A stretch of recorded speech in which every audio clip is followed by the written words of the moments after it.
Ada game yang rilis baru-baru ini yang menarik perhatianku. Game ini namanya Remnant 2. Aku dapat referensi dari teman pas lagi main Snowbreak for whatever reason. Dan surprisingly good ya. Jadi aku mau coba share pengalamanku bermain game ini. Jadi Remnant 2 adalah game third person shooter action role playing game yang core gameplaynya terinspirasi dari game Dark Souls. Remnant 2 ini adalah sequel dari game Remnant from the Ashes, yang juga merupakan sequel dari Chronos Before the Ashes. Jadi Remnant 2-nya sendiri itu adalah game ketiga dari seri ini. Plot antara ketiga game ini berkelanjutan, tapi kalau kalian mau langsung masuk ke Remnant 2, bisa banget. Ada ringkasan event yang terjadi di dua game sebelumnya yang disebar lewat berbagai macam flavor of text yang akan kita temuin selama kita bertualang dari dunia ke dunia. Pertama kali kita mulai gamenya, kita langsung diarahin ke menu karakter kreator. Karakter kreatornya ini menurut aku sangat standar, cuman ada preset yang udah disediakan. Jadi kalau untuk kustomisasi detail, nggak bisa ya. Habis itu langsung masuk ke gamenya. Intronya dimulai dengan memperlihatkan suasana sebuah kota post-apokaliptik yang isinya hanya reruntuhan dan tumbuhan. Gak lama setelah itu muncullah karakter kita bersama karakter bernama Cass yang merupakan support karakter. Dari pembicaraan antara kita dengan Cass, diketahui bahwa kita ingin mencari The Legendary Wards 13. Setelah itu kita masuk ke dalam sebuah gedung pabrik yang kelihatannya menyeramkan. Di sini kita pertama kalinya bertemu dengan faksi musuh bebuyutan kita bernama The Root. But too bad, kita kalah jumlah. Jadi, kita sekarat. Sampai akhirnya, sebelum final blow, muncul bala bantuan yang menggunakan kekuatan misterius. Dan akhirnya kita disembuhkan. Terus lanjut ketemu bos pertama yang gak kalah seremnya. Setelah itu akhirnya kita sampai ke Ward 13 dan lanjut mengenal penghuni Ward 13. Abis itu gear up dan akhirnya kita mulai main campaign-nya. Ini adalah akhir dari scene tutorial.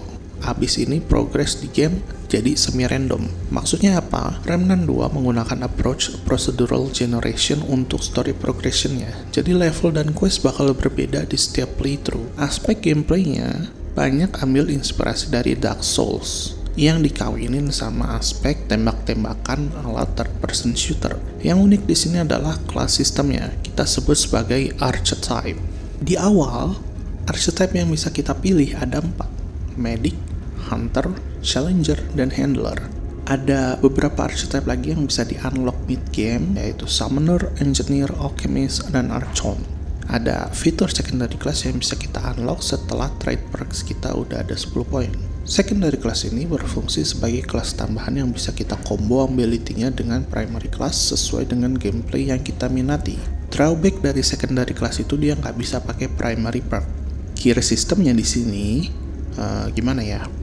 Armor cuman buat weight rating, damage reduction, dan yang paling penting adalah fashion. Nah, dagingnya ini ada di trade perks. Ring, amulet, relic, weapon skill, mutator, dan skill pasif dan aktif dari kedua kelas.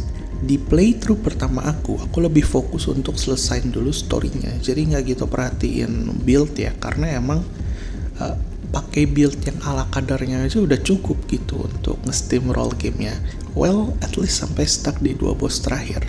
Class dan gear sistemnya ini menurut aku adalah salah satu aspek andalan dari game Remnant 2 ini. Terus aspek terkuat lainnya dari game ini menurutku ada di eksplorasinya dengan approach yang semi-random, terus world building dan storytellingnya yang gak dijelaskan secara belak-belakan, environment storytelling, jadi merangsang player untuk mencari kesimpulan sendiri tentang kejadian yang terjadi di game ini.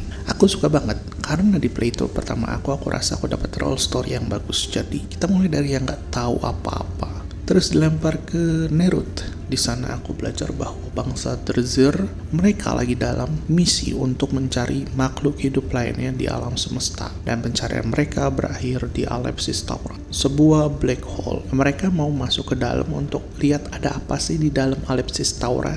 Ada yang bilang bahwa The Creator ada di dalam sana, dan dari sana mereka mau tahu apakah ada makhluk hidup lainnya di luar sana. Tapi sayang, mereka nggak tahu bahwa black hole itu adalah pengakhir hidup mereka. Setelah itu aku lanjut ketemu dengan The Keeper yang katanya merupakan bawahan dari The Creator, dan juga ada Clementine di sana. Salah satu key karakter juga yang lagi semedi. dia diberi role sebagai the utility, dan kita player diberi role sebagai the anomaly. Karena kedatangan kita di luar perkiraan, dan juga karena kita membawa sebuah fragment yang ternyata memiliki fungsi sebagai failsafe untuk memberantas corruption, yaitu The Root dari alam semesta buatan kreator ini. Tapi sebelum menghadapin The Root, kita harus kumpulin 2 fragment lagi. Caranya dengan mengalahkan makhluk terkuat di setiap dunia. Kinda cheesy, but okay, kita lanjut. Abis itu aku ke Losom. Di sini aku nggak gitu perhatiin banget storynya karena emang objektifnya cuman untuk ngebunuh makhluk terkuat di dunia ini. Abis itu aku ke Yeisha. Di sini untuk pertama kalinya aku bertemu Druid di luar World 13 serta konsekuensinya terhadap sebuah dunia. Sampai sini progresnya udah berasa kayak udah mau endgame ya. Ditambah Yeisha ini adalah dunia yang paling tua dan paling penuh sejarah dengan Druid. Di sini benar-benar kita belajar bagaimana The Root bisa menginvasi dunia ini, dan ternyata penyebabnya itu nggak jauh-jauh dari ulah perbuatan main karakter kita di game-game sebelumnya. Kalau kita mau recap lore dari game ini, kita bisa datang ke NPC yang namanya Reiji dan Matsut.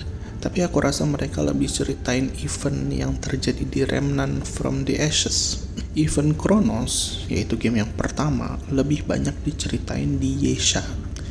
Oke, abis selesai kumpulin 3 fragment, langsung kita tancap gas ke dunianya The Root. Tapi aku sedikit kecewa karena dunianya mereka itu cuma World 13 tapi versi yang udah hancurnya. Mungkin ada lore-lore interesting yang bisa dicari tahu di sana, tapi pas aku lagi main gak ketemu apa-apa. Bos-bosnya di dunia The Root ini susah semua ya buat combo kelas yang aku ambil. Handler sama Engineer. Cancer masih lumayan bisa dikalahin. Venom udah agak-agak gak waras movementnya. Dan final bossnya pak, seru banget anjir. Yang udah mulai comfy ngelawan bos-bos di stage sebelumnya, siap-siap harus reset persepsi kalian. Karena final bossnya ini didesain secara intentional untuk ngebuyarin fokus player. Gampang-gampang susah sih. Susahnya itu karena game devnya udah tahu betul playernya pasti bakal ngandalin visual cue buat ngedodge. Jadi mereka buat sekacau-kacaunya visual cue 2 boss terakhir. Gampangnya mereka ada pattern yang fix dan audio cue yang jelas banget. Jadi kalau udah tahu audio cue-nya, tinggal eksekusi dodge-nya aja. Durasi main campaign-nya pendek sih. Simpelnya kita cuman ada 5 level aja. Tutorial plus War 13, Nerut, Labirin, Losom, Yeisha, dan terakhir Road Wasteland. Oke, jadi mungkin 6 ya. Kalau di playthrough pertama aku, itu sekitar 21 jaman ya total playnya. Kalau buat eksplorasi, ini bisa banget 5 kalinya main campaign. Karena aspek eksplorasi di sini salah satu aspek andalan mereka. Jadi mereka itu banyak taruh reward hidden buat kalian yang mau explore setiap sudut map. Terus juga ada mode adventure. Di sini kita bisa reroll mapnya. Jadi apa yang gak ketemu di map yang sekarang, kemungkinan akan ketemu di map yang selanjutnya. Remnant 2 ini udah pakai Unreal Engine 5. But to be honest, gak berasa ada yang wah ya dari aspek technicalnya. Makin parah iya, setting default grafikku ada di medium setting 1080p dengan DLSS preset performance aktif, which is kayak 50% internal resolution. Kalau dimainin sih ya relatif nggak ada masalah, smooth, tapi giliran DLSS-nya dimatiin, starter langsung. Satu hal lagi yang disayangkan adalah kenapa ada fitur offline companion, tapi itu cuma di-showcasein aja pas tutorial aja.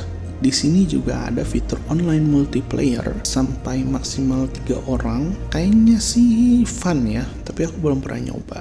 Kesimpulannya Remnant 2 ini kalau dari segi gameplay, konsep world building, dan cara penyampaian konten gamenya aku suka semua. Yang disayangkan fitur offline companionnya yang for whatever reason cuman tersedia di tutorial stage saja. Yang aku nggak suka, performance-nya sangat buruk. Segitu aja kalau dari aku. Terima kasih udah menyempatkan waktu untuk hadir di kanal yang sederhana ini. Sampai ketemu di video lainnya. Bye-bye.